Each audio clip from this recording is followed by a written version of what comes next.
El día que cumplí 70 años, justo en el momento en que mi nuera encendió la última vela del pastel, sentí un temblor en las manos que no era de la edad. No, era de decisión. La mesa estaba llena, mis hijos riendo a carcajadas, mis nietos corriendo, y ese olor a mole de olla que siempre me recuerda los tiempos en que todavía fingía felicidad. Entonces me levanté despacio, golpeé la cuchara contra el borde del vaso, y dije, antes de que canten las mañanitas, necesito decir algo que he callado durante 20 años. La conversación murió al instante. La sala entera se convirtió en un solo oído. El aire se quedó tan quieto que se podía oír hasta el respirar del refrigerador, y pensé, ¿alguna vez han sentido el peso de tragarse un miedo durante décadas, hasta que se convierte en un nudo duro en la garganta? Pues yo sí, lo sentí. Cuando abrí la boca de nuevo, sentí que mi voz salía firme, más firme de lo que esperaba. El hombre al que ustedes llaman padre no es el héroe que piensan, y hoy van a saber por qué. Mi corazón latía como un caballo desbocado en el rancho, pero allí, en ese instante, supe que ya nada me detendría. Porque hay verdades que, cuando se guardan demasiado tiempo, se convierten en un cuchillo apuntando hacia adentro. Y el mío ya llevaba 2 décadas cortándome. Y fue así, sin aviso, sin maquillaje, sin mentiras, que empecé a contar la historia que me desgarró por dentro, y que, aquella tarde, finalmente comenzó a sanarme. Antes de contarles sobre el día en que el silencio de toda una vida se rompió como un plato de porcelana fina en el suelo de baldosas, permítanme hacerles una pequeña petición. Si ustedes creen que historias como la mía, que durante tanto tiempo vivieron en la sombra, merecen encontrar la luz, consideren suscribirse a este canal. Así, más voces que necesitan ser escuchadas pueden encontrar su camino. Ahora, volvamos a aquel salón de fiestas en Tepatitlán, al olor a mole y al peso de 70 años a punto de derrumbarse.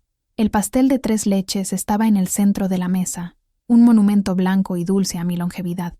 70 velitas minúsculas parpadeaban, lanzando sombras danzantes sobre los rostros de mis hijos, nueras y nietos. El aire estaba cargado con el olor a comida, perfume y la expectativa alegre que precede al feliz cumpleaños, o mejor dicho, a las mañanitas. Mis nietos, con los ojos brillantes, esperaban mi deseo. Mateo, mi primogénito, sostenía la cámara, listo para inmortalizar la sonrisa de la matriarca. Pero la sonrisa no llegó. En su lugar, un temblor se apoderó de mis manos, el mismo temblor que me asaltaba en las frías noches de invierno, incluso debajo de 3 cobijas. Miré cada rostro allí presente. A Mateo, con el ceño fruncido de preocupación, tan parecido a él. A Javier, mi hijo del medio, siempre tan tranquilo, pero cuyos ojos ahora reflejaban mi propia agitación. A Carlos, el menor, que sostenía la mano de su esposa con una fuerza que delataba su nerviosismo. Vi a mis nueras, mujeres buenas a las que amaba como hijas, y a mis nietos, la cosecha de una vida que parecía, por fuera, bendecida. Ellos esperaban un deseo: salud, paz, muchos años de vida, pero la única palabra que se formaba en mi garganta era un nombre que no se pronunciaba con frecuencia en esta casa, pero cuya presencia era una mancha indeleble en el tapiz de nuestra familia. Rigoberto. Respiré hondo. El aire pareció no entrar en mis pulmones. El zumbido festivo del salón disminuyó hasta convertirse en un silencio denso y expectante. Todos los ojos estaban puestos en mí. Sintieron el cambio en la atmósfera, como los animales sienten la llegada de una tormenta. Antes de apagar las velas, comencé, y mi voz salió ronca, un sonido oxidado por el desuso. Lo intenté de nuevo, más firme. Antes, necesito contarles algo que guardé aquí adentro por más de 20 años. Vi la confusión en los ojos de Mateo, la aprensión en el rostro de Javier. Carlos bajó la mirada hacia el mantel bordado. Mi nuera, Sofía, esposa de Mateo, puso una mano suave en mi brazo. «¿Abuela? ¿Está todo bien?» Asentí, pero no era verdad. Nada estaba bien. Durante décadas, nada había estado bien. Hoy, continué, mi voz ganando una fuerza que no sabía que poseía. El día que cumplo 70 años, ustedes finalmente van a entender. Van a saber por qué tiemblo cada vez que alguien, por accidente, dice el nombre de su padre. El silencio en el salón ya no era de expectativa. Era un silencio de conmoción. Un silencio pesado, cortado solo por el crepitar de las 70 pequeñas llamas que danzaban sobre el pastel. testigos de una confesión que estaba a punto de incendiar el pasado. Miré el pastel, no las llamas, sino mi propio reflejo tembloroso en la cobertura brillante. Era el rostro de una anciana, pero por primera vez en mucho tiempo, era el rostro de una mujer que estaba a punto de liberarse. Mi nombre es Guadalupe Hernández, pero antes de ser la abuela Lupita, la señora de las gorditas de maíz y del jardín florido en la calle Hidalgo, yo era solo Lupita, la hija menor de un agricultor de agave, con trenzas largas y negras, y sueños que no iban mucho más allá de un buen matrimonio. Nací y crecí en Tepatitlán de Morelos, en el corazón de Jalisco, una tierra donde el sol es fuerte, el tequila es ley, y las tradiciones son raíces profundas y tercas. En mi juventud, en los años 60 y principios de los 70, la vida de una muchacha era un camino bien trazado. Aprender a cocinar, a bordar, a cuidar de una casa, a ser devota y, sobre todo, a ser silenciosa. El silencio era visto como una virtud, una señal de modestia y buen carácter. Una mujer que hablaba mucho era una mujer complicada. Yo era una alumna ejemplar en esa escuela del silencio. Mi pasión, mi pequeño refugio, era la costura. Mi madre, una mujer de manos callosas y corazón bondadoso, me enseñó a manejar la aguja y el hilo. Con ella, aprendí a transformar retazos de tela en blusas, faldas y vestidos. La máquina de coser Singer, un regalo de 15 años de mi padre, era mi tesoro. El zumbido constante de la máquina era mi música, la única voz que realmente sentía que era mía. En ella, yo creaba. En ella, yo existía más allá de las expectativas de los demás. Fue en una feria en la plaza principal, con el olor a elote asado en el aire y la música de los mariachis llenando la noche, que conocí a Rigoberto. Él era mayor, ya con sus 20 y tantos años, y trabajaba en el rancho ganadero de su familia, uno de los más respetados de la región. No era el más guapo, pero tenía una sonrisa que parecía capaz de iluminar la plaza entera. Sus ojos, de un castaño oscuro y penetrante, se fijaron en mí de una forma que me hizo sentir, por primera vez, vista. Se acercó con la confianza de un hombre acostumbrado a conseguir lo que quiere. Una muchacha tan bonita no debería estar sola, dijo, con voz aterciopelada. Me ofreció un algodón de azúcar, y yo, tímida y torpe, acepté. Esa noche, y en las semanas que siguieron, me cortejó como en las novelas que leía a escondidas. Me traía flores del campo, recitaba poemas que, según él, escribía para mí, y hablaba de un futuro donde yo sería la reina de su hogar. Él era todo lo que una muchacha de Tepatitlán podría soñar. Respetuoso frente a mis padres, encantador con mis amigas, trabajador y con un futuro prometedor. Cuando me pidió matrimonio, un año después, de rodillas en el kiosco de la plaza, toda la ciudad suspiró. Yo, Guadalupe Hernández, la costurera silenciosa, había conquistado el mejor partido de la región. Me sentía como la protagonista de una fotonovela, la afortunada que viviría feliz para siempre. Lo que no sabía, lo que nadie podría saber, era que la sonrisa de Rigoberto era una máscara perfectamente esculpida, y que detrás de ella se escondía un tipo de oscuridad que no se revela bajo la luz del sol, sino que prospera en el silencio forzado de 4 paredes. Me casé con él a los 19 años, vestida de blanco, con un velo de esperanzas cubriendo mis ojos. Apenas sabía que estaba entrando, por voluntad propia, en una jaula dorada cuyos barrotes, invisibles al principio, se convertirían en mi prisión. Nuestro primer año de casados fue, en la superficie, un sueño. Vivíamos en una casa bonita, no muy lejos del rancho de sus padres, con un pequeño jardín que pronto llené de bugambillas y geranios. Rigoberto me cubría de regalos y elogios. Mi Lupita, me llamaba delante de todos, la mujer más hacendosa de todo Jalisco. Me animaba a decorar la casa, a cocinar sus platillos favoritos, a ser la anfitriona perfecta cuando recibíamos visitas, y yo me esforcé por serlo. Aprendí a hacer el mole de su madre, a dejar la casa impecable, a sonreír y a asentir. Y al principio, me gustaba. Me sentía útil, amada. La jaula todavía parecía un palacio.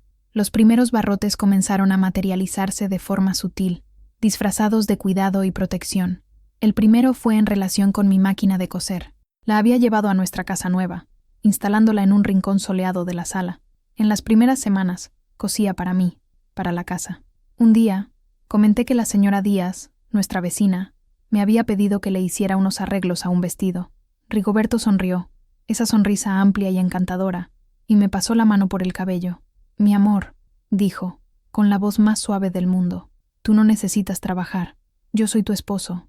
Yo trabajo por los dos. Tu trabajo es cuidar de mí y de nuestra casa. No quiero que te canses con las cosas de los demás». Pareció un gesto de amor, de celo. Se lo agradecí, halagada. Guardé el hilo y la tela que había comprado para el vestido de la señora Díaz. Por primera vez, el zumbido de mi máquina se cayó por más de una semana. El segundo barrote fue en relación con mis amigas. Solía reunirme con ellas los jueves por la tarde en la heladería de la plaza. Conversábamos, reíamos, compartíamos secretos y sueños. Después de la boda, continué con la costumbre. Una tarde, volví a casa un poco más tarde de lo habitual. Rigoberto estaba sentado en la sala, a oscuras. «¿Dónde estabas, Lupita?», preguntó, y por primera vez, su tono no era suave. Había una nota de acero bajo el terciopelo. «Con las chicas, en la plaza, como siempre», respondí, un poco sorprendida. Se levantó y encendió la luz. La sonrisa volvió, pero no alcanzó sus ojos. «Lo sé, mi amor, pero ahora eres una mujer casada. Esas conversaciones de muchachas solteras ya no son para ti».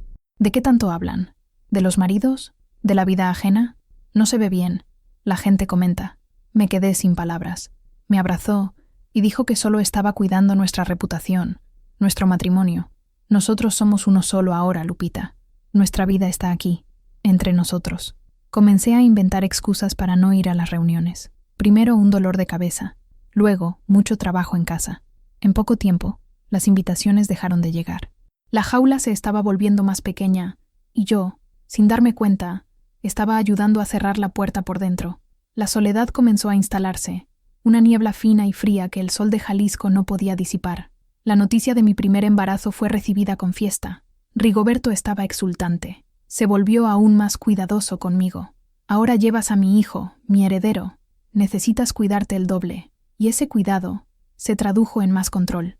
Pasó a controlar mi alimentación. «Esto es muy grasoso. Le hace mal al bebé. Necesitas comer más carne, para que el niño nazca fuerte». Leía libros sobre embarazo, y me daba órdenes como si yo fuera una niña incapaz de saber lo que era bueno para mí. Mis visitas a mi madre, que vivía al otro lado de la ciudad, también se convirtieron en un problema. «La caminata es muy larga, puede hacerte mal. Y tu madre, con todo respeto, es una mujer sencilla. Sus consejos son antiguos. Debes escucharme a mí y al doctor». Él mismo me llevaba a las consultas. Entraba al consultorio y respondía la mayoría de las preguntas del médico por mí. Me sentía como una vasija, un recipiente para su hijo, y no una persona. Cuando Mateo nació, un bebé sano y de pulmones fuertes, la alegría fue inmensa. Pero mi libertad, ya tan coartada, se encogió aún más. Rigoberto era un padre orgulloso en público, pero en casa era un crítico implacable. Todo lo que yo hacía estaba mal. No sostenía al bebé correctamente. Tardaba demasiado en calmarlo cuando lloraba. La leche que le daba no era suficiente. «Déjame enseñarte cómo se hace», decía, quitándome a Mateo de los brazos con una eficiencia fría. Lo calmaba, y luego me miraba con una mezcla de lástima y superioridad. «¿Ves? No es tan difícil, Lupita. Necesitas ser más fuerte». Comencé a dudar de mí misma, de mi instinto de madre. Me sentía inadecuada, estúpida. El llanto de Mateo me causaba pánico, no por él, sino por el miedo a la crítica de Rigoberto que vendría después. Una noche, Mateo tenía cólicos y no paraba de llorar. Lo mecía, le cantaba, caminaba por la casa, pero nada funcionaba. Estaba exhausta, al borde de las lágrimas. Rigoberto entró en la habitación, llegando del trabajo en el campo. No dijo una palabra, solo me miró con un desprecio helado, tomó al bebé de mi regazo y dijo: «Eres inútil. Ni siquiera puedes cuidar de tu propio hijo». Salió de la habitación con Mateo, cerrando la puerta tras de sí. Me quedé sola, en el silencio, sintiendo el eco de esas palabras perforándome. Inútil. La palabra quedó martillando en mi cabeza. Esa noche no lloré. Sentí un frío en el alma, un vacío que ninguna alegría por el nacimiento de mi hijo podía llenar. Los barrotes de la jaula, antes invisibles, ahora eran de hierro macizo, y estaba empezando a entender que tal vez nunca más saldría de allí. Los meses se convirtieron en años. Después de Mateo, vinieron Javier y Carlos, con 3 niños pequeños corriendo por la casa. Mis días eran un borrón de pañales, biberones y tareas domésticas. Me movía como un autómata, cumpliendo mis obligaciones con una eficiencia silenciosa.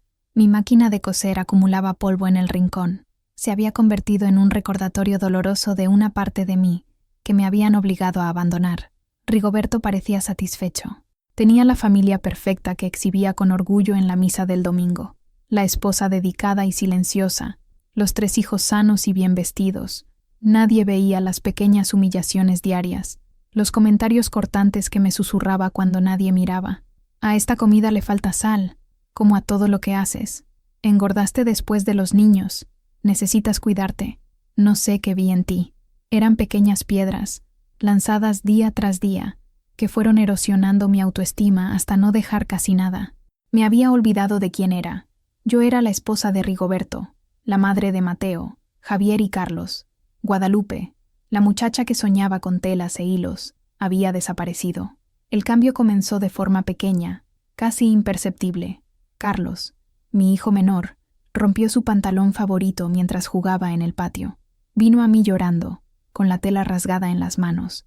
El arreglo era simple, pero en lugar de tomar aguja e hilo, algo me impulsó hacia el rincón polvoriento de la sala. Levanté la tela que cubría mi Singer. Pasé los dedos por la superficie fría de metal. Sentí una chispa, un recuerdo de quien solía ser. Limpié el polvo, enhebré la aguja y, con las manos un poco temblorosas, pisé el pedal. El zumbido. Ese sonido familiar llenó el silencio de la tarde. Era más que el sonido de una máquina. Era el sonido de mi propia alma despertando de un largo sueño. Mientras guiaba la tela rasgada bajo la aguja veloz, sentí una ola de poder, de propósito, que no había sentido en años. En pocos minutos, el pantalón de Carlos estaba como nuevo. Me abrazó, feliz. Pero para mí, ese pequeño remiendo fue mucho más. Fue un acto de rescate. Comencé a coser de nuevo, en secreto, en las horas en que Rigoberto estaba en el campo y los niños tomaban la siesta de la tarde. Me sentaba frente a mi máquina. No cosía para otros, al principio, solo para mí. Ajustaba mis propios vestidos para que me quedaran mejor. Hacía pequeñas flores de tela para adornar la casa. Cada puntada era un acto de rebelión silenciosa. El zumbido de la máquina se convirtió en mi cómplice, mi oración. Un día, la señora Díaz, la misma vecina de años atrás, me vio barriendo la acera. Comentó que el vestido de su nieta para la primera comunión le había quedado muy largo y la costurera del pueblo estaba enferma. Me miró, vacilante. Lupita, tú todavía... Miré hacia mi casa, hacia la ventana de la sala por donde Rigoberto podría llegar en cualquier momento. El miedo me heló, pero entonces pensé en el zumbido de la máquina, en la sensación de la tela bajo mis dedos. Pensé en la palabra inútil. Sí, señora Díaz, dije, con voz firme. Todavía coso. Tráigame el vestido.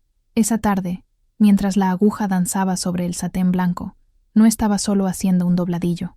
Estaba tejiendo, puntada por puntada, mi escape. Aún no sabía a dónde, ni cómo, pero sabía que el hilo que guiaba era el hilo que, un día, me sacaría de esa jaula. Mi hermana mayor, Elena, vivía en Lagos de Moreno.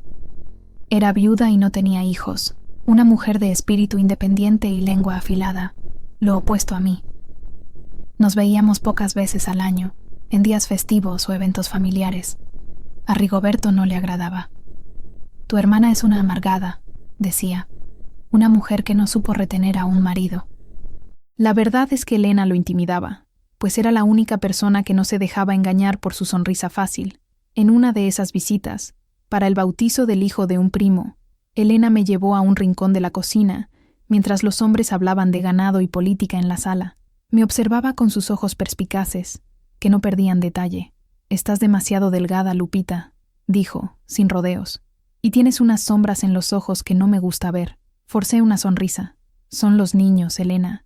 3 hombres en casa no es fácil. Ya sabes cómo es. Ella no sonrió de vuelta.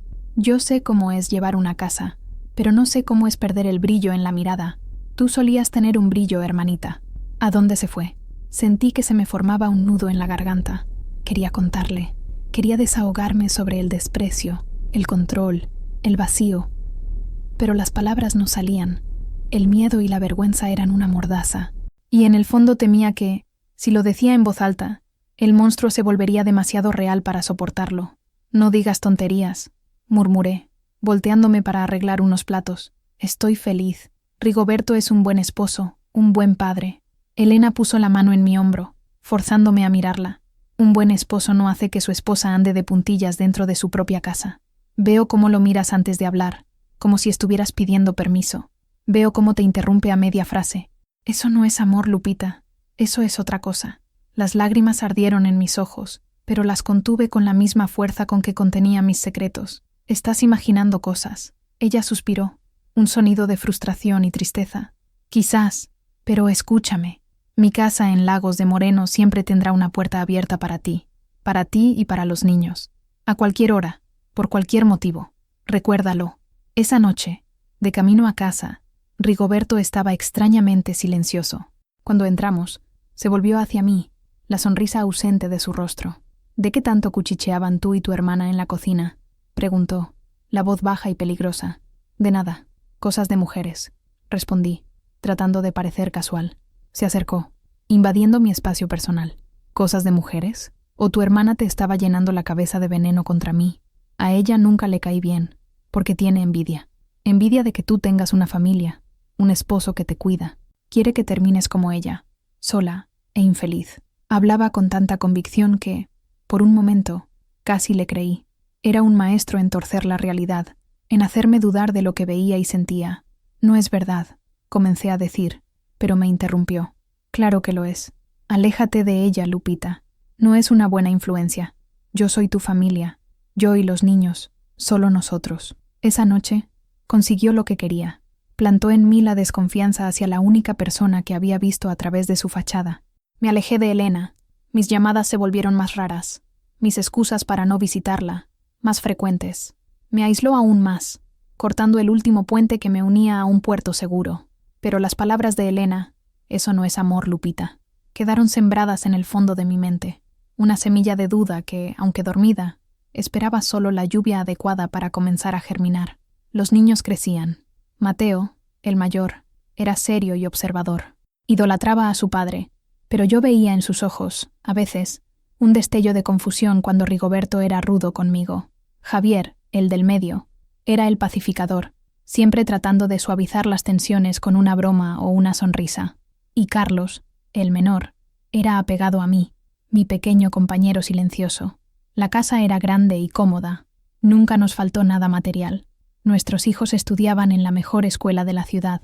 Para quien miraba desde fuera, éramos la imagen del éxito. La familia Hernández. Pero dentro de esas paredes, la atmósfera estaba cargada de una tensión que se podía cortar con un cuchillo. Yo vivía en un estado de alerta constante, tratando de anticipar el humor de Rigoberto, tratando de hacer todo perfectamente para evitar una explosión de críticas. Las explosiones nunca eran con gritos. Rigoberto era más sutil, más cruel. Su arma era el silencio. Cuando yo hacía algo que le desagradaba, un platillo que no era de su gusto, una respuesta que consideraba impertinente, una mirada que interpretaba como un desafío, simplemente dejaba de hablarme. Podía durar días. Me trataba como si yo fuera invisible. Hablaba con los niños, reía con ellos, pero pasaba a mi lado como si yo fuera un mueble de la casa. Esa tortura silenciosa era peor que cualquier grito. Me hacía sentir como si no existiera, como si mi valor fuera cero. Yo pedía disculpas, incluso sin saber por qué me estaba disculpando, solo para romper el hielo sofocante. Y entonces, cuando él decidía que ya había sido castigada lo suficiente, volvía a hablarme, actuando como si nada hubiera pasado, lo que me dejaba aún más confundida e insegura. También usaba a los niños como peones en su juego de control. Si yo regañaba a Mateo por una travesura, Rigoberto lo defendía, minando mi autoridad. Deja al niño, Lupita, eres muy dura. Pero si yo era demasiado blanda, me acusaba de no saber imponer límites. Por eso no te respetan. Eres débil. Ya no tenía amigas. Rara vez veía a mi familia. Mi mundo era esa casa, esas habitaciones que, a pesar de ser soleadas, parecían cada vez más oscuras. Mi único refugio seguía siendo la costura. Hacía pequeños trabajos para las vecinas, a escondidas. La señora Díaz, la señora Ramírez, me traían las prendas y yo trabajaba en las pocas horas de tranquilidad que tenía. El dinero que ganaba, algunas monedas, unos pocos pesos, lo escondía en una pequeña olla de barro en el fondo del armario de la cocina, detrás de los sacos de frijol. No era mucho. Apenas daba para comprar una tela nueva o un hilo de color diferente, Pero esa olla era mi secreto. Era la prueba de que todavía había una parte de mí que Rigoberto no controlaba. Cada moneda que ponía allí era un pequeño acto de desafío, un ladrillo en la construcción de una fortaleza interna que él no podía alcanzar. Era el dinero de mi dignidad, y lo guardaba con la ferocidad de una leona protegiendo a su cría, pues sentía instintivamente que un día mi vida podría depender de ese pequeño tesoro escondido. La vida pública de Rigoberto era una obra de arte del disimulo. En la iglesia, los domingos, era el primero en saludar al sacerdote, la mano firme en mi hombro, guiando a nuestros 3 hijos alineados como soldaditos. Hacía donaciones generosas, su voz resonando en el ofertorio. Las beatas del pueblo suspiraban. ¡Qué hombre de familia! Guadalupe es una mujer con suerte. En las fiestas del pueblo, las fiestas patrias de septiembre o las celebraciones de la patrona, él era el alma de la fiesta. Risueño, contaba chistes, ofrecía tequila a los amigos, bailaba conmigo de una manera que parecía apasionada. Me sostenía con firmeza, me sonreía, y la gente a nuestro alrededor veía una pareja perfecta. Lo que no veían era el apretón de sus dedos en mi brazo, un poco demasiado fuerte, una advertencia silenciosa. No veían el susurro en mi oído. Sonríe, Lupita. No me avergüences con esa cara de funeral que tienes. Y yo sonreía. Mi sonrisa se convirtió en una máscara tan bien ajustada como la suya. Aprendí a reír de sus chistes, a estar de acuerdo con sus opiniones, a interpretar mi papel de esposa feliz y contenta. Nos convertimos en un dúo de actores en un escenario que era nuestro pueblo, y nuestra actuación era convincente. Recuerdo una vez, en una cena en casa del alcalde, había pasado el día cocinando un chile en nogada, un platillo complejo, para llevar. Rigoberto me elogió delante de todos. Mi Lupita tiene manos de hada. Nadie en Tepatitlán cocina como ella. Todos aplaudieron. Sentí mi rostro enrojecer, una mezcla de orgullo y vergüenza. Más tarde, en el coche, de vuelta a casa, el silencio era pesado. Sabía que algo estaba por venir. «¿Te gustó el espectáculo, verdad?», dijo sin mirarme, los ojos fijos en el camino de tierra.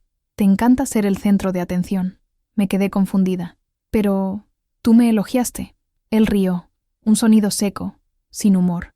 Tuve que hacerlo. La esposa del alcalde no paraba de hablar de su propio mole. No iba a dejar que humillara a mi familia, pero le pusiste demasiada nuez a la salsa. Estaba demasiado dulce, casi incomible.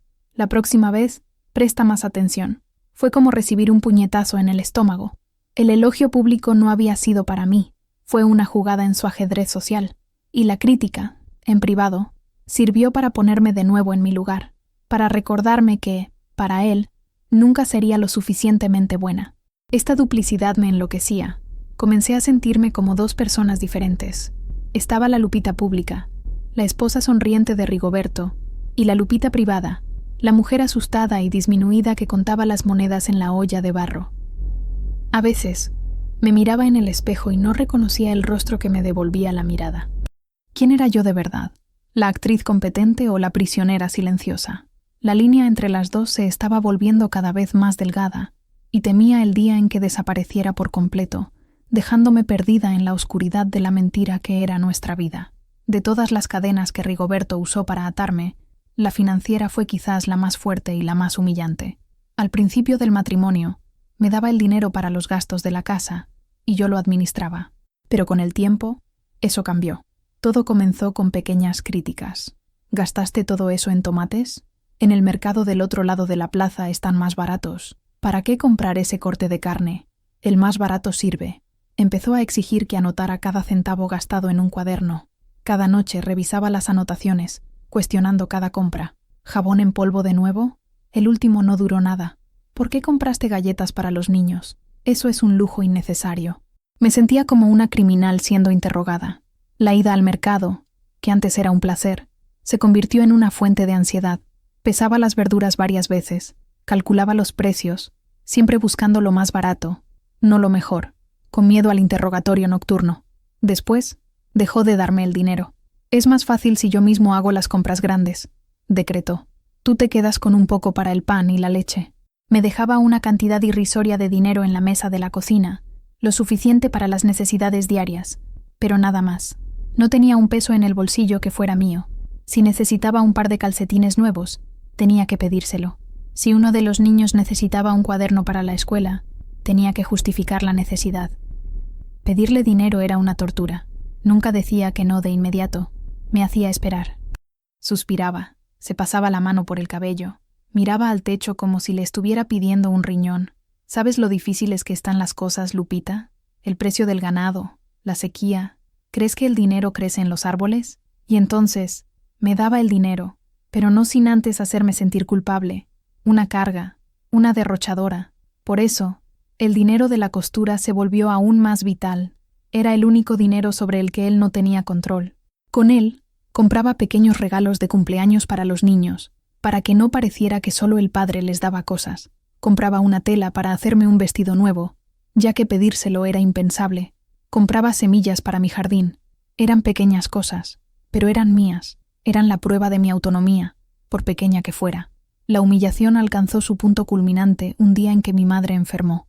Necesitaba un medicamento que no era caro, pero yo no tenía ni un solo peso.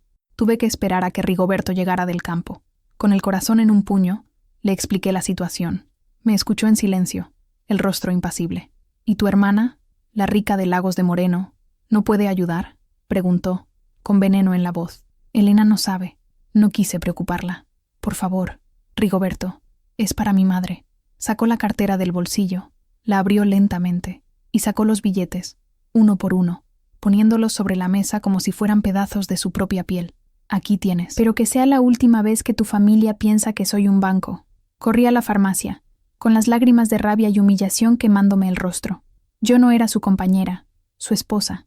Era su dependiente, su empleada, un objeto de su propiedad. Esa tarde, al volver a casa, puse el cambio del medicamento en mi olla de barro y me hice una promesa. Un día, tendría mi propio dinero. Un día, nunca más tendría que rogar.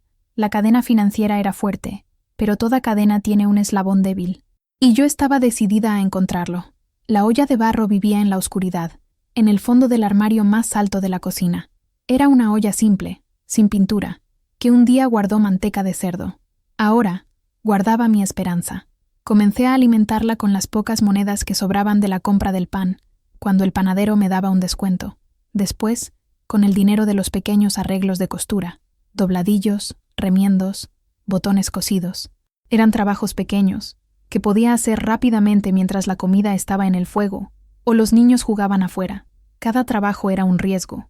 El miedo de que Rigoberto llegara más temprano y me encontrara con la tela de otra persona en las manos era constante. Desarrollé un oído agudo. Reconocía el sonido del motor de su camioneta a kilómetros de distancia. A la primera señal, escondía todo debajo de una pila de ropa para planchar. Mi corazón latía descontrolado, pero la adrenalina me daba una sensación de estar viva.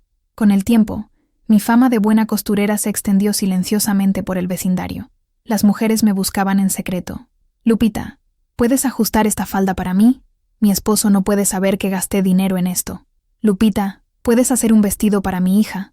Te pago poco a poco. Creamos una red secreta de complicidad femenina.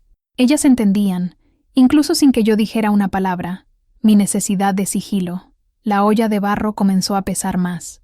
El sonido de las monedas chocando cuando la movía era mi música secreta. A veces, por la noche, cuando la casa estaba en silencio y Rigoberto roncaba en la habitación, tomaba la olla, vertía su contenido en la mesa de la cocina, bajo la débil luz de la luna que entraba por la ventana.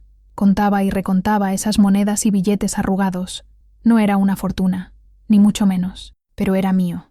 Era fruto de mi trabajo, de mi talento, de mi valentía.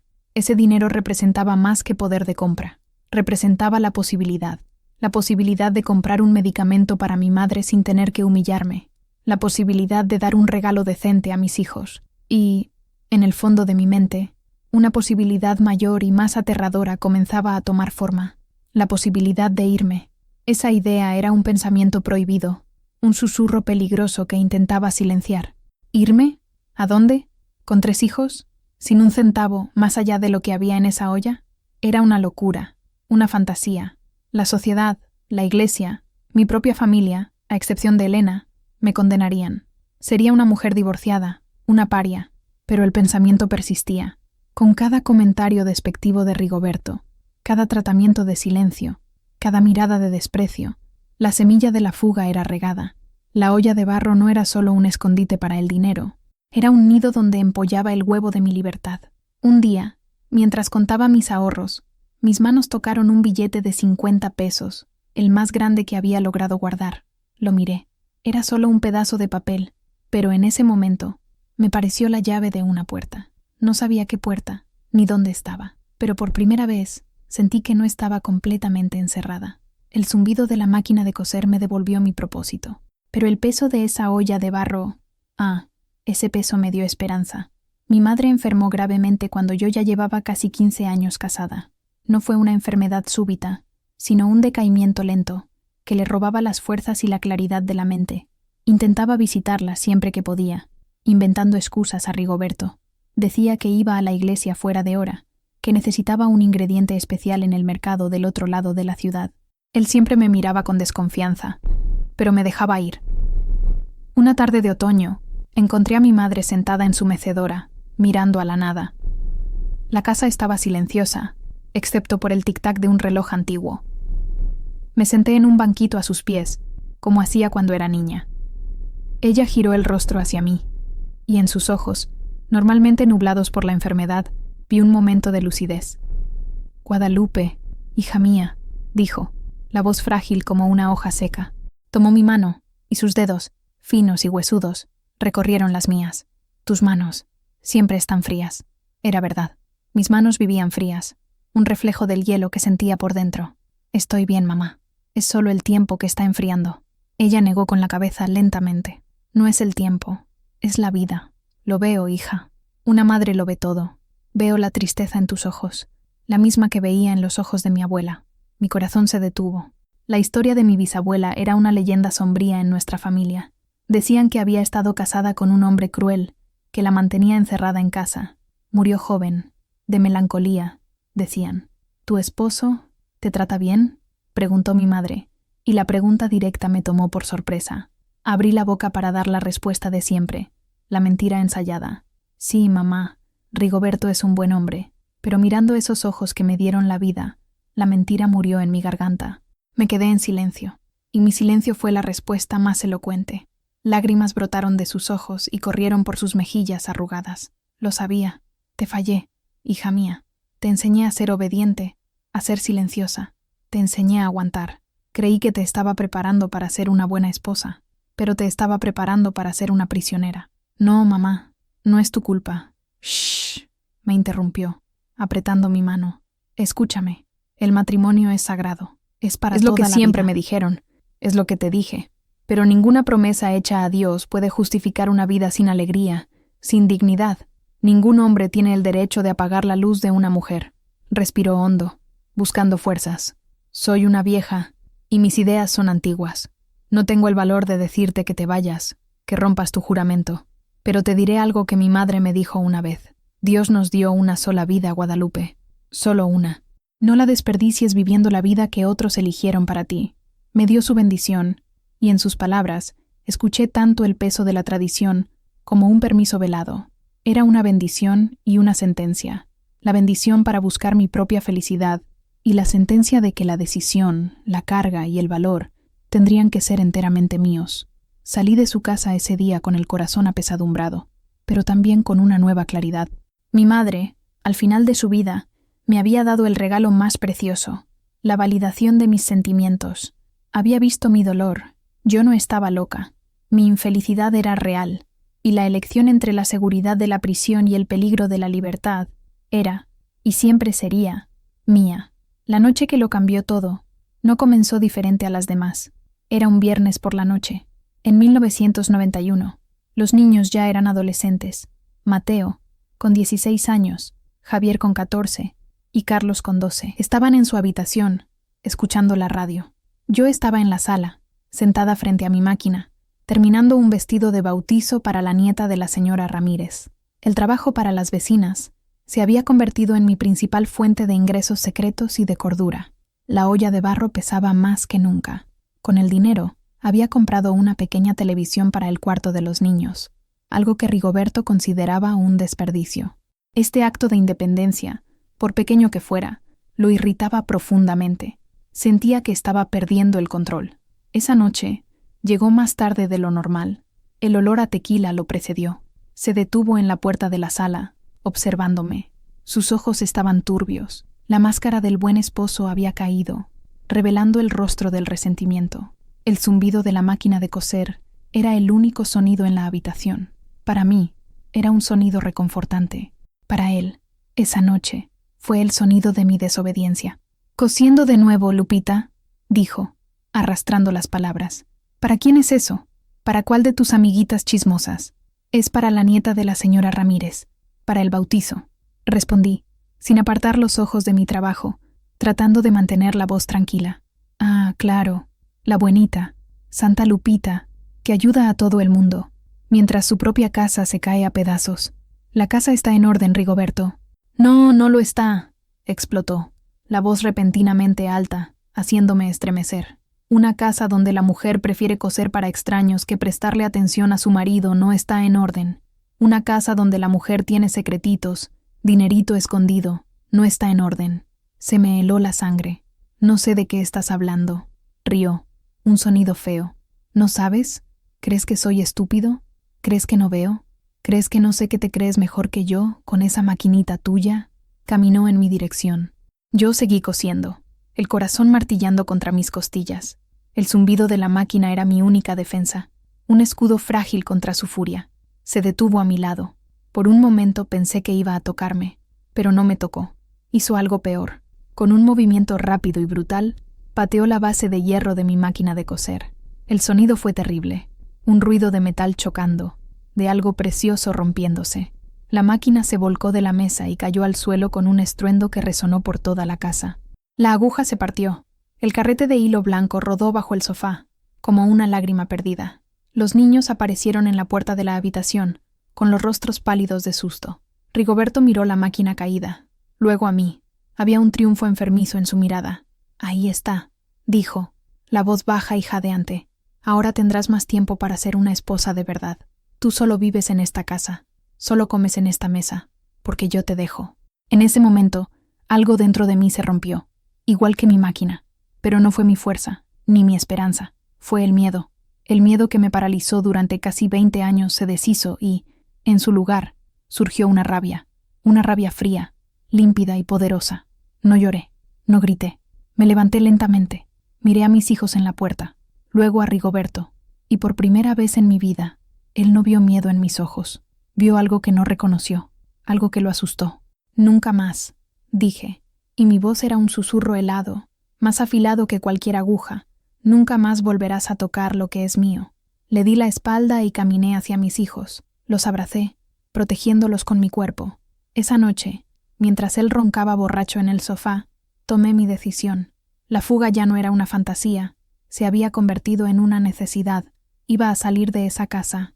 No sabía cómo, no sabía a dónde, pero sabía, con la certeza de quien ve el sol nacer, que mi vida bajo el techo de Rigoberto había terminado. El sonido del metal rompiéndose no fue el final de mi historia, fue el comienzo. La rabia fría de esa noche no se disipó con la luz de la mañana. Al contrario, se asentó en mis huesos, transformándose en una determinación de acero. Rigoberto, quizás dándose cuenta de que había ido demasiado lejos, intentó un acercamiento torpe. Dejó un pan dulce al lado de mi café y murmuró un «lo siento», sin mirarme a los ojos. No respondí. El silencio, que durante tanto tiempo había sido su arma contra mí, ahora era la mía.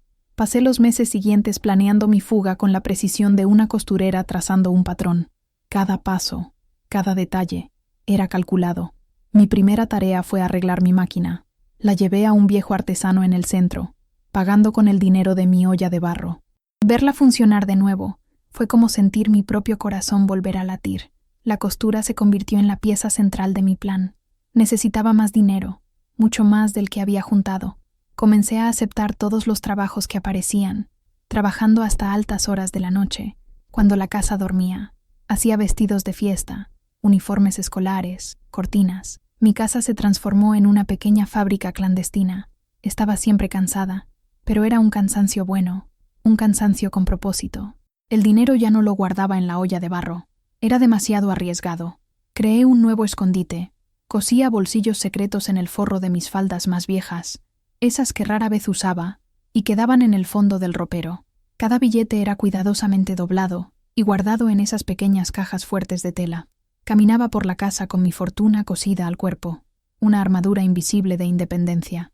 El siguiente paso era el más difícil. Los niños. ¿Cómo convencerlos de dejar todo atrás? La casa, la escuela, los amigos, el padre que, a pesar de todo, amaban. No podía contarles todo el plan. Rigoberto los manipularía, los usaría en mi contra. Comencé a hablar con ellos, no sobre irnos, sino sobre el futuro, sobre sueños. Mateo, eres tan bueno para el dibujo. ¿Has pensado en estudiar arquitectura en una ciudad más grande? Javier, tienes tanto talento para la música. En Guadalajara hay conservatorios excelentes. Carlos, mi pequeño lector, imagina cuántas bibliotecas hay en otras ciudades. Planté semillas de posibilidad en sus mentes jóvenes, semillas de un mundo más grande que Tepatitlán, un mundo lejos del control opresivo de su padre. Ellos no entendieron lo que estaba haciendo, pero vi el brillo de interés en sus ojos. El destino final era la casa de Elena en Lagos de Moreno. No la llamé, no le escribí. No podía arriesgarme a que Rigoberto interceptara la comunicación. Confiaba en la promesa que me había hecho años antes. Mi casa siempre tendrá una puerta abierta para ti.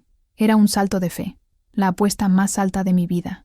Estudié los horarios de los autobuses. Elegí un martes, a mediados de mes, un día común, que no levantaría sospechas. Rigoberto estaría en el campo todo el día, negociando ganado.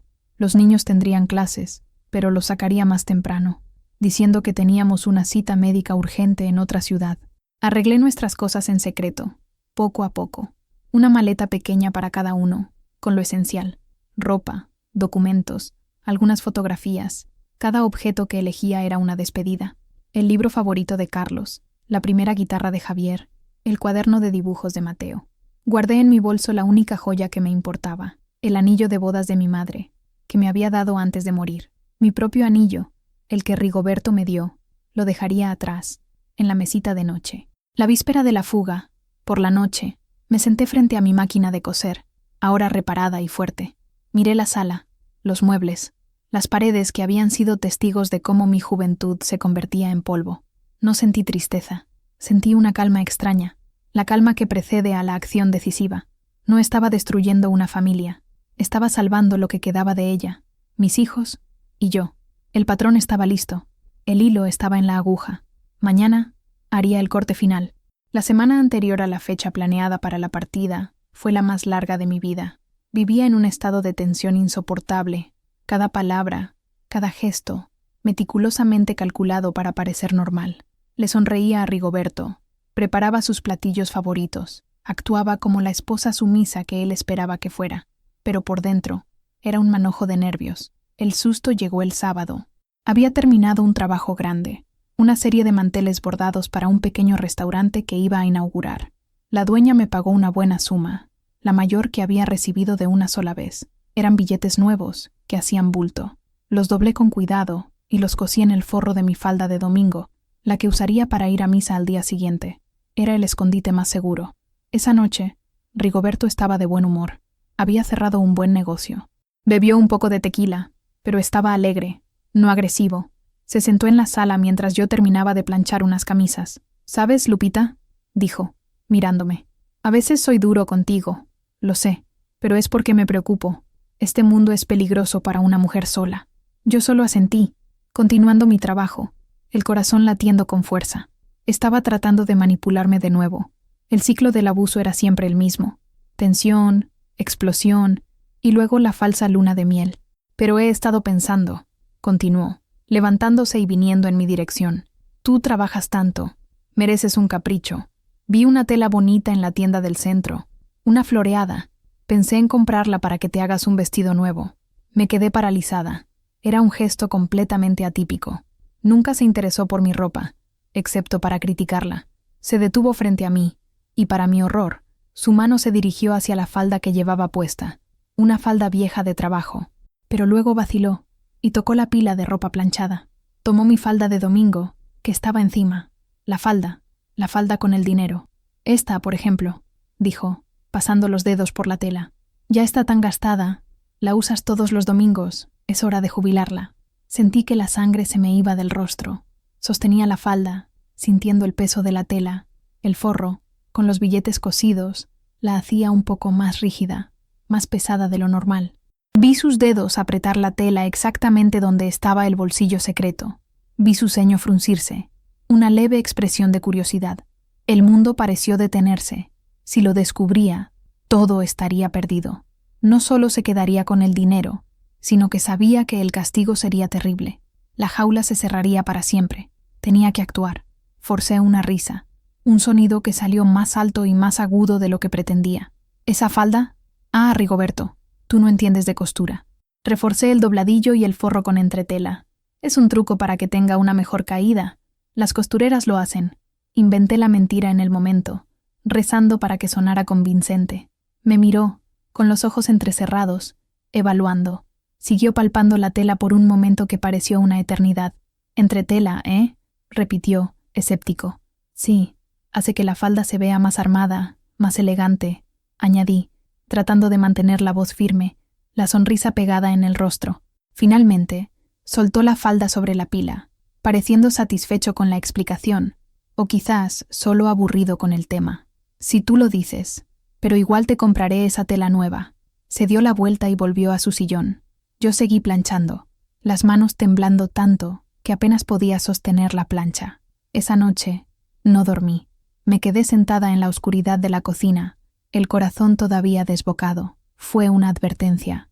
Estaba caminando sobre una cuerda floja sobre un abismo. Un paso en falso, y todo habría terminado. La fuga no podía esperar más. Tenía que ser el martes, sin falta.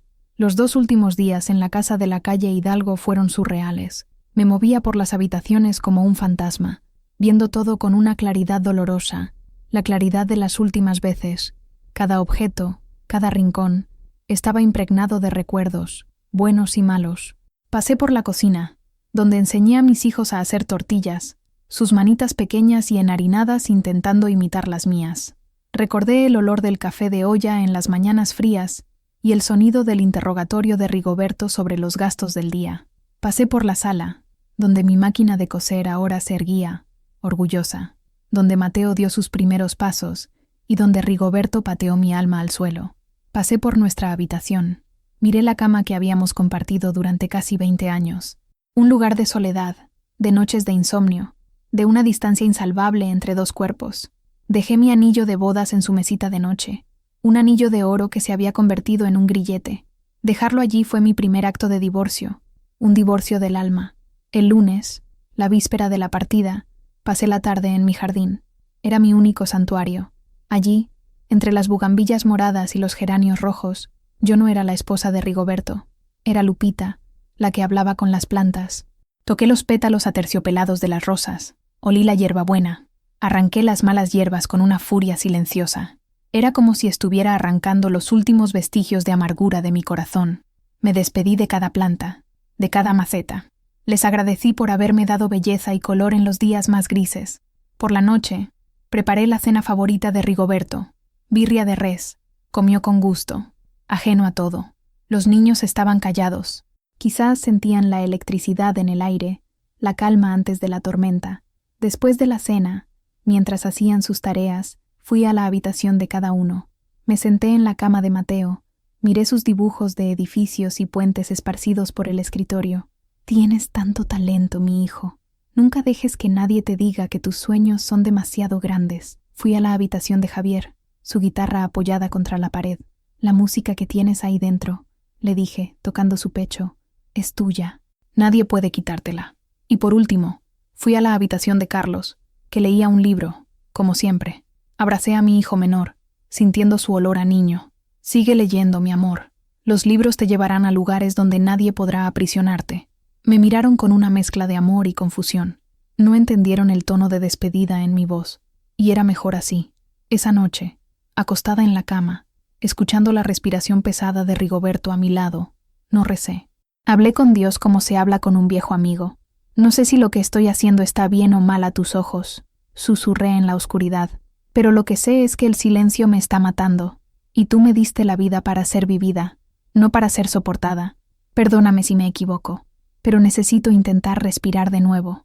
Cerré los ojos, no para dormir, sino para esperar el amanecer del día más largo e importante de mi vida. el día de mi liberación. La mañana del martes nació gris y húmeda, como si el cielo de Jalisco estuviera conteniendo la respiración junto conmigo. Me desperté antes del amanecer, preparé el café y el almuerzo de Rigoberto, como siempre. Mis manos se movían con una calma que desmentía el huracán dentro de mí. Cada gesto era deliberado, final. Él se levantó, tomó su café en silencio y salió para el campo. «Vuelvo tarde hoy», dijo desde la puerta. «Tengo que ir hasta Arandas». Arandas, lejos, era un regalo del cielo. «Vete con Dios», respondí, con voz firme. Él cerró la puerta. El sonido del cerrojo fue para mí el sonido de una celda abriéndose. Corrí a la habitación de los niños. «Levántense rápido. Vamos al médico». Rezongaron, somnolientos. «¿Médico? Pero no estoy enfermo», dijo Javier. «Es una consulta de rutina, en otra ciudad. Pedí permiso en la escuela para ustedes. Vístanse. Nuestras maletas ya están listas». La mención de las maletas los despertó. Vi la confusión en sus rostros. «¿Maletas? ¿Para una consulta?», preguntó Mateo, el más desconfiado. «Está lejos. Quizás tengamos que dormir allá». Ahora, sin más preguntas, confían en mí. Y confiaron. En medio de todo el caos de nuestra vida familiar, el lazo entre nosotros 4 era lo único inquebrantable. Se arreglaron en silencio, sintiendo la urgencia en mi tono. Salimos por la puerta de atrás. No miré hacia atrás. Cada paso lejos de esa casa era un paso hacia mí misma. Fuimos a pie hasta la parada del autobús a la salida del pueblo, para no ser vistos por conocidos en la estación principal. Las maletas parecían pesar 1 tonelada, no por su contenido, sino por su significado. El autobús a Lagos de Moreno finalmente apareció, viejo y ruidoso, levantando una nube de polvo. Subimos. Me senté junto a la ventana, con Carlos a mi lado, Mateo y Javier en el asiento de atrás. Cuando el autobús comenzó a moverse, todo mi cuerpo temblaba. Con cada kilómetro que nos alejaba de Tepatitlán, sentía que un nudo en mi estómago se deshacía. Vi a través del cristal pasar las plantaciones de agave azul, el paisaje de toda mi vida. Estaba dejando atrás no solo una casa, sino una identidad, la de esposa de Rigoberto. ¿Quién sería yo ahora? El miedo era un sabor metálico en mi boca. Miedo de que Rigoberto nos encontrara. Miedo de que Elena no nos recibiera. Miedo de no poder mantener a mis hijos. Miedo a lo desconocido. Pero mezclado con el miedo, había otro sabor. Un sabor nuevo, embriagador. Era el sabor del aire entrando en mis pulmones sin pedir permiso. El sabor del camino abriéndose frente a mí. Era el sabor de la libertad. Miré a mis hijos. Sus rostros estaban serios, asustados. Tomé la mano de Carlos. «Todo va a estar bien», dije, más para mí misma que para él. Me miró, y con la sabiduría silenciosa de los niños, pareció entender. «¿A dónde vamos de verdad, mamá?». Respiré hondo, el aire de la carretera llenando mi pecho. «A casa, mi hijo», respondí. «Vamos a casa». El viaje en autobús pareció durar una vida entera. El balanceo del vehículo, el olor a diésel, el zumbido constante del motor. Mis pensamientos corrían más rápido que el paisaje. ¿Y si Elena se había mudado? ¿Y si no estaba en casa? ¿Y si, después de todos esos años de silencio, se negaba a ayudarnos? Toda mi apuesta estaba en el recuerdo de una vieja promesa. Llegamos a Lagos de Moreno al final de la tarde. La ciudad era más grande, más ajetreada que Tepatitlán. El ruido, los coches, la gente, todo parecía extraño y abrumador. Mis hijos se acurrucaron junto a mí, con los ojos muy abiertos por la novedad y la aprensión. Tomamos un taxi a la dirección de Elena, una dirección que sabía de memoria, grabada en mi mente. Con cada calle que pasábamos, mi corazón latía más fuerte. Cuando el coche se detuvo frente a una casa sencilla, de fachada amarilla con una gran bugambilla rosa derramándose sobre el muro, sentí que las piernas me flaqueaban. Era allí. Le pagué al conductor con uno de los billetes de mi falda. Nos quedamos los 4 parados en la acera, con nuestras pequeñas maletas, mirando la puerta de madera. Parecía la puerta de un castillo. «¿Mamá?», dijo Javier, con voz temblorosa. «¿Qué hacemos en casa de la tía Elena?». «Esperen aquí», dije. Caminé hacia la puerta.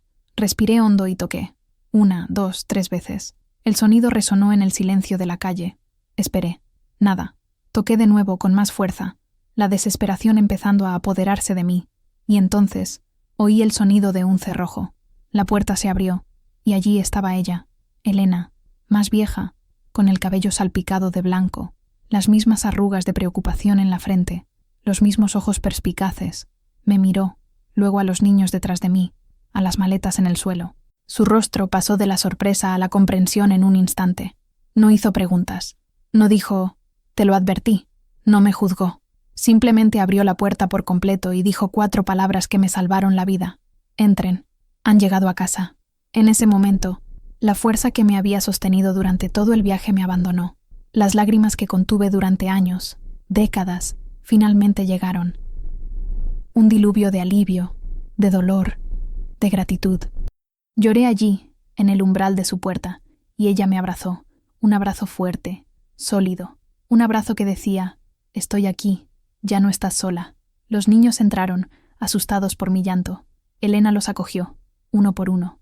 Preparó café, calentó un pan, nos sentó a la mesa de su cocina, y solo entonces, cuando yo ya estaba más tranquila, sosteniendo una taza caliente entre mis manos temblorosas, me miró y preguntó, «Ahora cuéntamelo todo». Y le conté. Por primera vez, le di voz a mi historia. Las palabras salieron a trompicones, un torrente de humillación, miedo y pequeñas victorias. Hablé durante horas, y ella escuchó, sin interrumpir, sin juzgar, solo escuchó. Y ser escuchada, ser creída, fue como tomar el primer sorbo de agua después de cruzar un desierto. Esa noche, en la pequeña casa amarilla de mi hermana, dormí de verdad, un sueño sin pesadillas, por primera vez en 20 años. La paz duró 3 días. 3 días de tranquilidad, de respirar un aire que no estaba cargado de tensión. 3 días en los que mis hijos comenzaron a relajarse, a explorar el pequeño patio de Elena, a sonreír de nuevo. Ayudé a mi hermana con la casa, cocinamos juntas, conversamos hasta tarde. Me sentí renacer. Al 4.º día, el lobo tocó a la puerta. Estábamos almorzando cuando oímos los golpes. No eran golpes normales, eran fuertes, autoritarios. Me helé. Elena y yo intercambiamos una mirada. Ella lo supo. Se levantó. «Quédense aquí», nos dijo a mí y a los niños, y fue hacia la puerta. Oímos su voz, la voz aterciopelada, ahora teñida de una falsa preocupación. «Elena, cuñada, qué bueno verte. He venido a buscar a mi familia.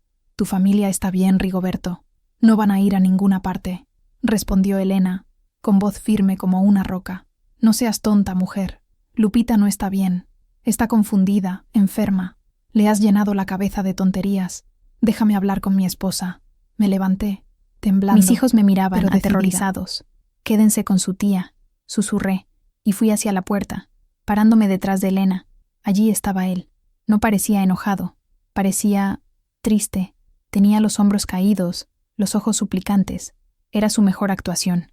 «Lupita, mi amor», dijo, extendiendo su mano hacia mí. «¿Qué pasó? ¿Por qué te fuiste así?» Me volví loco de preocupación. «Los niños. Los sacaste de la escuela, de su casa. Vámonos a casa, mi vida. Vamos a hablar y a arreglar esto». Por un segundo, un minúsculo segundo, la vieja Lupita, la mujer entrenada para creerle, casi vaciló. Su poder de manipulación era inmenso. Pero entonces miré el rostro de mi hermana, firme a mi lado. Recordé el sonido de mi máquina rompiéndose. Recordé la humillación, el miedo, el silencio. «No, Rigoberto», dije, y mi voz no tembló. «Esta es nuestra casa ahora». La sonrisa triste desapareció de su rostro, reemplazada por una máscara de incredulidad. «¿Qué estás diciendo? ¿Estás loca? Eres mi esposa. Tu lugar es conmigo». «No soy tu propiedad», respondí, sintiendo una fuerza que venía de las profundidades de mi alma. «Y mi lugar es donde mis hijos y yo estemos seguros y en paz». «¿Paz?», rió, un sonido amargo. «No tendrás paz. Le voy a contar a todos en Tepatitlán que me abandonaste, que eres una esposa desnaturalizada, una madre loca que secuestró a sus propios hijos. Te quedarás sin nada, sin nombre, sin reputación, sin dinero». «Ya no tenía nada de eso contigo», repliqué. «Solo tenía miedo, y el miedo se acabó». Vi el odio en sus ojos, el odio de un tirano que ha perdido el control sobre su súbdito. Dio un paso adelante, e instintivamente Elena se movió, bloqueando el camino. «Será mejor que te vayas, Rigoberto», dijo ella, la voz baja y peligrosa. «La policía de Lagos de Moreno no es tan comprensiva como la de Tepatitlán». Nos fulminó con la mirada, uno por uno. Su mirada se detuvo en los niños, que espiaban asustados desde la sala. Intentó su última carta. «Mateo, Javier, Carlos, vengan con su padre. Su madre no sabe lo que está haciendo». Los niños no se movieron, solo se encogieron aún más. Su lealtad, en ese momento, fue mi mayor victoria. Derrotado, Rigoberto escupió en el suelo. «Se van a arrepentir de esto, todos ustedes», siseó, y luego se dio la vuelta y se fue, golpeando la puerta del patio con fuerza. Cuando la puerta se cerró, me apoyé en la pared, con las piernas temblorosas. El enfrentamiento me había agotado, pero había ganado, lo había enfrentado, y había sobrevivido. El lobo había mostrado los dientes, pero esta vez no me había devorado. La partida de Rigoberto no fue el final de la batalla, sino el comienzo de una nueva. Fiel a su promesa, difundió su versión de la historia en Tepatitlán. Las noticias nos llegaron a través de llamadas de parientes lejanos. Lupita se volvió loca. Lupita abandonó a su maravilloso esposo. Lupita fue influenciada por su hermana amargada. Me convertí en la villana de la historia que él escribió. Al principio, dolió. La vergüenza, el juicio, eran ecos de los fantasmas que intenté dejar atrás. Pero Elena estaba allí para recordarme. Deja que hablen. La verdad no necesita público. Simplemente es. Con su ayuda, di los siguientes pasos. Lo primero fue encontrar un abogado. Usé una parte significativa del dinero de mi falda para pagar la consulta inicial. El abogado, un hombre serio y amable, me escuchó con atención. Cuando terminé de hablar, dijo: «Señora Hernández, lo que usted ha descrito es abuso, psicológico, emocional, financiero. Tenemos un caso sólido». Escuchar esa palabra, abuso, dicha en voz alta por una autoridad, fue una validación poderosa. No era cosa de mi cabeza. No estaba loca. Presentamos la solicitud de divorcio y una orden de restricción. Rigoberto lo impugnó todo. El proceso fue largo y agotador. Me acusó de todo. Intentó usar a los hijos en mi contra, diciendo que los estaba alienando. Fue durante una de las audiencias que encontré mi voz de forma definitiva. El abogado de Rigoberto me estaba interrogando, tratando de pintarme como una mujer inestable. «Señora Hernández, ¿no está de acuerdo en que su esposo siempre fue un excelente proveedor? ¿Que nunca faltó comida en su mesa, ni un techo sobre su cabeza?» «La comida y un techo no son las únicas cosas que alimentan a una persona», respondí, mirando directamente al juez. «Una persona también necesita respeto, dignidad, aire para respirar». «Pero él nunca le levantó la mano, ¿no es así?», insistió el abogado. Respiré hondo. «No, su señoría, nunca lo necesitó. Hay otras formas de quebrar a una persona. Él era un maestro en quebrar el alma. Me rompió en pedazos, todos los días, durante 20 años, con silencio, con desprecio, con control. Y pasé los últimos años intentando pegar mis propios pedazos, en secreto, con aguja e hilo, para poder traer a mis hijos a un lugar seguro». El silencio se apoderó de la sala del tribunal. Vi a Rigoberto encogerse en su silla. Por primera vez, su máscara cayó en público. No tuvo respuesta. Ganamos el divorcio. Ganamos la custodia de los niños. Ganamos la orden de restricción. En el papel, era libre. Salí del tribunal ese día sintiéndome 10 kilos más ligera. El papel firmado por el juez era importante, pero la verdadera libertad la había conquistado allí dentro, cuando conté mi verdad, en voz alta, sin miedo y sin vergüenza. Ya no era la Lupita silenciosa, era Guadalupe Hernández, y mi voz, finalmente, era mía. La libertad tenía un precio, y era alto. El dinero del divorcio fue poco, y lo que tenía ahorrado se fue agotando con los costos legales y los gastos iniciales. Estaba en una ciudad nueva, con 3 hijos adolescentes que criar, y necesitaba empezar de cero. Elena nos ayudó inmensamente, pero no podía depender de ella para siempre. Necesitaba construir mi propia vida, ladrillo por ladrillo, y mi única herramienta era la misma de siempre, mi máquina de coser. Instalé mi Singer en un rincón de la sala de Elena y puse un pequeño letrero en la puerta. Arreglos y costuras. Hablar con Lupita. Al principio los clientes eran pocos. Las vecinas de Elena, algunas conocidas, pero la calidad de mi trabajo hablaba por sí sola. Un vestido bien ajustado, un dobladillo perfecto, un bordado delicado. El boca a boca comenzó a funcionar, pero la costura no era suficiente para mantenernos a los 4. Recordé los elogios, incluso los falsos de Rigoberto, a mi comida. Recordé la alegría que sentía al cocinar, antes de que se convirtiera en una obligación y una fuente de críticas. Comencé a hacer gorditas y tamales para vender. Me despertaba a las 4 de la mañana para preparar la masa de maíz, los rellenos de carne y pollo, las salsas picantes. Los niños me ayudaban. Mateo hacía los carteles, Javier ayudaba a empacar, y Carlos, con su mente para los números, se encargaba de la caja. Montamos un pequeño puesto frente a la casa de Elena. El olor de mi comida atrajo a los vecinos. El primer día, vendí todo en 2 horas. El segundo, tuve que hacer el doble. En poco tiempo, el puesto de Lupita se convirtió en un punto conocido en el barrio. La gente venía no solo por la comida, sino también por la conversación. Yo, que pasé la vida en silencio, descubrí el placer de conversar con mis clientes, de escuchar sus historias, de reír con sus chistes. La vida era dura, las jornadas eran largas. Había días en que caía en la cama tan exhausta que apenas podía moverme. Había noches en que me sentaba en la cocina, contando las monedas, preocupada por si podría pagar el alquiler del mes siguiente. Insistía en pagarle una parte a Elena, pero era una vida mía. Cada ladrillo de esa nueva casa, cada peso ganado, era fruto de mi sudor, de mi resiliencia. Ya no era una dependiente, era una proveedora, era la jefa de mi propia vida. Mis hijos florecieron en ese ambiente. Lejos de la sombra opresiva de su padre, se volvieron más seguros, más abiertos. Mateo se inscribió en un curso técnico de dibujo. Javier formó una pequeña banda con amigos del barrio. Carlos se convirtió en el mejor alumno de su clase. Verlos felices, libres, era la mayor recompensa. Era la prueba de que había tomado la decisión correcta. Pasaron los años. Con mucho esfuerzo, ahorré lo suficiente para dar el enganche de una pequeña casa para nosotros, en el mismo barrio.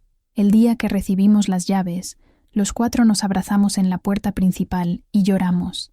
No eran lágrimas de tristeza, eran lágrimas de quien había construido un hogar, no con ladrillos y cemento, sino con valentía, amor y mucha, mucha masa de maíz. El divorcio y la mudanza fueron un terremoto en la vida de mis hijos. Durante mucho tiempo, su percepción sobre su padre fue una mezcla confusa de amor, miedo y lealtad. Rigoberto, incluso a distancia, intentaba mantener su influencia. Llamaba en los cumpleaños, enviaba regalos, siempre poniéndose en el papel de víctima, el padre abandonado por la madre ingrata. En los primeros años, vi su lucha. Mateo, el mayor, fue el que más sintió el peso de la ausencia de la figura paterna que, al mismo tiempo, admiraba y temía. Hubo un periodo en su adolescencia en que fue rebelde, cuestionando mi decisión.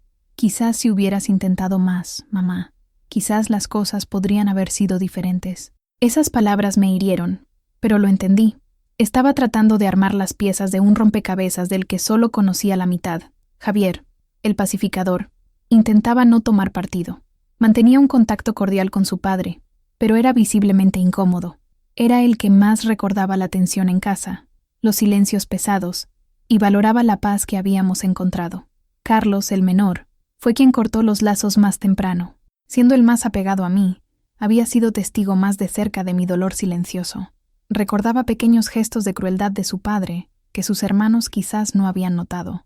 Para él, Rigoberto era la fuente del sufrimiento de su madre, y eso era imperdonable. Nunca les impuse mi versión de la historia. Les había contado lo suficiente para que entendieran por qué nos fuimos, pero les ahorré los detalles más sórdidos, las humillaciones más profundas. Quería que sacaran sus propias conclusiones, que crecieran y formaran su propio juicio. La verdadera comprensión llegó cuando se convirtieron en adultos y comenzaron sus propias relaciones. Mateo fue el primero en casarse. Aproximadamente 1 año después, vino a visitarme solo. Se sentó en mi cocina, la misma donde me ayudaba a hacer carteles para la venta de gorditas, y me miró con los ojos llorosos. «Mamá», comenzó, con la voz entrecortada, «ahora entiendo. Ahora que tengo a Sofía, que la amo y la respeto, no puedo imaginar decirle una fracción de las cosas que papá te decía a ti. No puedo imaginar intentar controlarla, disminuirla. Lo que él hizo no era amor. Estuve ciego por tanto tiempo. Perdóname por haber dudado de ti». Esa disculpa sanó una vieja herida en mi corazón. Abracé a mi hijo, un hombre hecho y derecho, y supe que no había fallado. Había criado hombres que sabían la diferencia entre control y cuidado, entre posesión y compañerismo. Javier y Carlos, cada uno a su tiempo, tuvieron sus propias revelaciones. Al construir sus propias vidas, sus propias familias, finalmente vieron la casa de su infancia no a través de la niebla de la memoria infantil, sino con la claridad de la experiencia adulta. Entendieron la profundidad de mi valentía y el tamaño de mi sacrificio. Su relación con Rigoberto se volvió distante, protocolaria. Su relación conmigo, por otro lado, se profundizó sobre un cimiento de respeto y admiración. Ya no me veían solo como madre, me veían como una sobreviviente. Pasaron 20 años, 2 décadas, tiempo suficiente para que un niño se convierta en adulto, para que el cabello negro se vuelva blanco, para que las heridas se transformen en cicatrices. Regresé a Tepatitlán, no a la casa de la calle Hidalgo, que Rigoberto vendió hace mucho tiempo, sino a una pequeña casa que compré con mis ahorros, cerca del centro.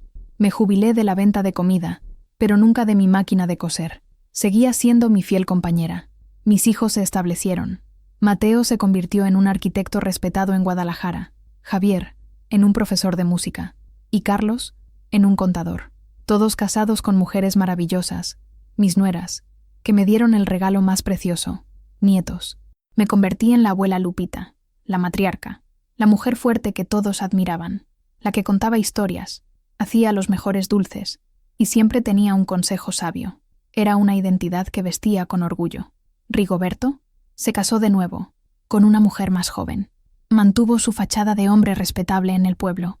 Nos cruzábamos de vez en cuando en el mercado o en la plaza. Intercambiábamos un saludo formal con la cabeza, la cortesía fría de 2 extraños que un día compartieron una vida. Nunca más intentó acercarse. El poder que tenía sobre mí se había evaporado, pero incluso con la paz, la libertad y la felicidad que había construido, el pasado aún proyectaba una sombra.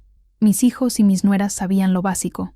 El matrimonio había sido infeliz. Su padre era un hombre difícil, y tuve que irme para salvarnos. Pero no sabían la extensión de la oscuridad, no sabían del terror silencioso, de la erosión diaria de mi alma. Guardé esa parte de la historia para mí. ¿Por qué? Quizás por vergüenza, quizás para protegerlos de la fealdad del pasado, o quizás porque contar la historia completa significaba revivir cada momento, y no sé si estaba lista. Así que mantuve el silencio, un tipo diferente de silencio, no impuesto por el miedo, sino elegido por autopreservación. La historia completa vivía dentro de mí, un libro cerrado y polvoriento en el estante de mi corazón. Mis nietos crecieron escuchando historias de la abuela valiente que rehizo su vida. Me veían como una heroína, pero no conocían la historia detrás de la leyenda. No sabían que la fuerza que tanto admiraban nació no de la ausencia de miedo, sino de la decisión de actuar a pesar de él. Y así, la vida siguió, en una calma de 20 años, una paz ganada con mucho esfuerzo. Pero sabía que, un día, el libro tendría que abrirse. La historia completa necesitaba ser contada, no por mí, sino por ellos, para que entendieran que las raíces de nuestra familia, aunque plantadas en suelo difícil, habían generado un árbol fuerte y frondoso. Solo que no sabía que el día elegido sería mi 70º cumpleaños, y eso nos trae de vuelta a ese salón de fiestas, al pastel de 3 leches, a las 70 velitas parpadeantes, a los rostros conmocionados de mi familia. Después de mi declaración, hoy van a saber por qué tiemblo cada vez que alguien dice el nombre de su padre. Un silencio pesado cayó sobre nosotros. Nadie se movió, nadie habló. Fue como si hubiera lanzado un hechizo. Respiré hondo y empecé a hablar. Lo conté todo, desde el principio. El cortejo encantador, la jaula dorada, los barrotes invisibles del control. Hablé de mis amigas alejadas, del dominio sobre lo que vestía y comía. Hablé de cómo minó mi confianza como madre, llamándome inútil. Mi voz, al principio temblorosa, fue ganando firmeza con cada palabra, con cada recuerdo liberado. Conté sobre el zumbido de mi máquina de coser, mi refugio secreto. Conté sobre la olla de barro, el dinero de mi dignidad escondido detrás de los sacos de frijol. Hablé de la humillación de tener que pedir dinero para comprar un medicamento para mi propia madre. Miré a mis hijos. Vi el dolor y la comprensión estampados en sus rostros. Mateo tenía los ojos llenos de lágrimas, la barbilla temblando. Javier sostenía la mano de su esposa con tanta fuerza que sus nudillos estaban blancos. Carlos miraba al suelo, el rostro una máscara de dolor. Conté sobre la visita a mi madre, sobre sus palabras que me dieron permiso para salvarme. Y entonces llegué a esa noche. Llegó a casa borracho, dije, y la sala entera contuvo la respiración. No le gustaba que yo cosiera para otras personas. Decía que era una desobediencia. Me acusó de tener secretos. Mi voz falló por un momento. Y entonces pateó mi máquina, la única cosa que era mía. La tiró al suelo y la rompió. Sofía, mi nuera, soltó un sollozo. En ese momento, continué, El miedo se fue, y decidí que me iría. Conté sobre el plan, sobre el dinero escondido en el dobladillo de la falda, sobre la fuga en el autobús. Hablé sobre el alivio de encontrar la puerta de Elena abierta, sobre el enfrentamiento con Rigoberto, sobre la larga batalla por el divorcio, sobre el nuevo comienzo con un puesto de gorditas en la acera. Cuando terminé, el silencio era profundo, sagrado. Las 70 velas del pastel se habían derretido, sus pequeñas llamas extinguiéndose una a una, como los años de silencio que finalmente había dejado atrás. Mateo fue el primero en moverse. Se levantó, rodeó la mesa y se arrodilló frente a mí. Tomó mis manos y las besó. «Mamá», dijo, con la voz quebrada por el llanto, «perdóname. Perdóname por todos los años en que no entendí, por todas las veces que pensé que estabas exagerando. Perdóname». Pronto, todos estaban a mi alrededor. Javier, Carlos, mis nueras, todos llorando, abrazándome. Mis nietos, que hasta entonces solo conocían a la abuela fuerte y sonriente, me miraban con una nueva profundidad en sus ojos, una mezcla de conmoción, tristeza y una admiración aún mayor. En ese abrazo colectivo, sentí que el peso de 20 años de secretos se disolvía. Sentí que el tapiz de nuestra familia se remendaba, ya no con hilos de silencio y medias verdades, sino con los hilos fuertes y coloridos de la verdad. No apagué las velas ese año. No necesité pedir un deseo. Mi mayor deseo, el de ser verdaderamente vista y comprendida por mi familia, ya se había cumplido. El día siguiente a la fiesta fue extraño y silencioso, pero de una buena manera. No era un silencio de tensión, sino un silencio de procesamiento, de sanación. La casa estaba llena de gente. Nadie se fue. Mis hijos y sus familias durmieron en colchones esparcidos por la sala como cuando eran niños. Me desperté temprano, como de costumbre, y fui a la cocina a preparar mi café de olla. Uno por uno, se fueron uniendo a mí. Nadie hablaba mucho. Solo se sentaban a la mesa, aceptando una taza de café, intercambiando miradas que decían más que palabras. Sofía, la esposa de Mateo, se sentó a mi lado y tomó mi mano. «Gracias, Lupita», susurró. «Gracias por contarnos. Y gracias por haber criado a un hombre que nunca me haría sentir como tú te sentiste». Esas palabras fueron un bálsamo para mi alma. Más tarde, mis 3 hijos me pidieron hablar a solas, en el jardín. Nos sentamos en mi banca, debajo de la bugambilla. «Pasamos la noche hablando, mamá», comenzó Mateo, tratando de entender cómo no vimos todo esto. «Éramos niños, sí, pero estábamos allí. Ustedes veían lo que un niño puede ver», dije, amablemente. «Y su padre era un maestro en esconder la basura debajo de la alfombra. No es culpa de ustedes. Nunca lo fue. Pero ahora lo sabemos», dijo Javier. «Y eso lo cambia todo. Cambia la forma en que vemos nuestra infancia, cómo lo vemos a él, cómo te vemos a ti. Vemos lo increíblemente fuerte que fuiste. Le llamamos esta mañana», dijo Carlos con voz dura. Mi corazón dio un vuelco. «¿Qué hicieron?» «Le dijimos que lo sabemos todo», continuó Carlos, «que nos contaste la verdad. Y le dijimos que, a partir de hoy, nuestra relación con él se acabó. No la relación superficial que manteníamos por educación. Todo. Ya no formará parte de la vida de nuestras familias. Ya no verá a sus nietos». Me quedé sin palabras. Era una decisión drástica, una consecuencia que no había anticipado. «Hijos, no tenían que... Teníamos que hacerlo, mamá», me interrumpió Mateo, con una firmeza que me recordó a mí misma. «Por ti y por nosotros. Ya no podemos fingir. Ya no podemos honrar a un hombre que deshonró a nuestra madre de forma tan cruel. Es nuestro regalo de cumpleaños para ti. La paz de no tener que volver a ver su rostro en una fiesta familiar. La paz de saber que tus nietos crecerán sabiendo la verdad sobre lo que es un hombre de verdad. Y ese hombre, mamá, eres tú». Las lágrimas que pensé que se habían secado la noche anterior volvieron con fuerza. Pero no eran lágrimas de dolor. Eran lágrimas de una justicia poética, de un amor filial tan profundo y protector que me dejó sin aliento. Habían entendido. No solo escucharon mi historia, la honraron con sus acciones.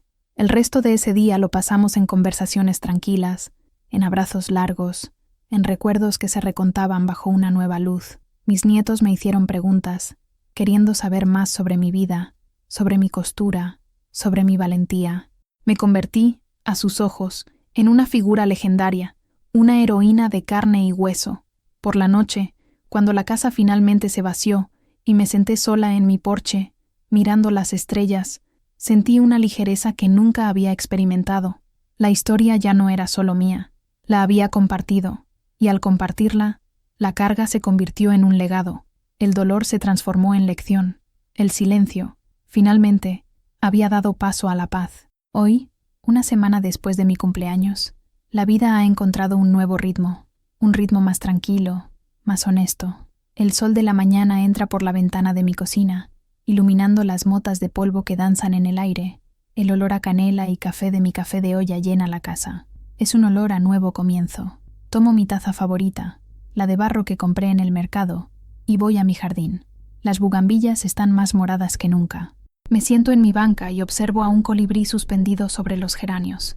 Tengo 70 años. A veces me duele el cuerpo.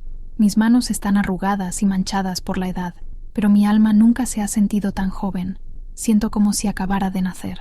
La historia que cargué como una piedra en el pecho durante tanto tiempo, ahora es como una pluma al viento. Ya no me define por el dolor que causó, sino por la fuerza que me dio. No soy una víctima, no soy una mujer amargada. Soy Guadalupe Hernández, la madre de Mateo, Javier y Carlos, la abuela de Sofía, Miguel, Valentina y de los que vendrán. La mujer que transformó el zumbido de una máquina de coser en un grito de libertad. La mujer que aprendió que el silencio puede ser una prisión, pero la voz, cuando finalmente se encuentra, puede mover montañas. Todavía tiemblo a veces, no cuando oigo su nombre, pues ese nombre ha perdido su poder sobre mí. Tiemblo de gratitud, por la valentía que encontré en esa noche oscura, por la puerta abierta de mi hermana, por la resiliencia de mis hijos, por la vida que construí, puntada por puntada, ladrillo por ladrillo. Y si hay algo que me gustaría decirle a cualquier persona que esté viviendo en el silencio, a cualquier persona que se sienta atrapada en una jaula dorada, es esto: tu voz importa, tu historia merece ser contada. La libertad puede parecer un sueño lejano, una fantasía imposible, pero comienza con un pequeño acto de rebelión, una moneda guardada, un hilo en la aguja, una decisión. No esperen 20 años, la vida es una sola, y es suya. Respiren hondo y comiencen a coser su propia fuga. El sabor del primer sorbo de café en un amanecer libre vale todo el viaje. Si mi voz, finalmente libre después de tantos años, te ha tocado de alguna manera, me gustaría pedirte que dejes un me gusta en este relato. Si tú, o alguien que conoces, alguna vez se ha sentido silenciado, comparte tu fuerza en los comentarios. Las historias son puentes, y quizás la tuya pueda ayudar a otra persona a cruzar al otro lado. Y por supuesto, suscríbete al canal, para que más voces como la mía no se pierdan en la oscuridad, y para que más historias de valentía puedan encontrar la luz. Muchas gracias por escucharme.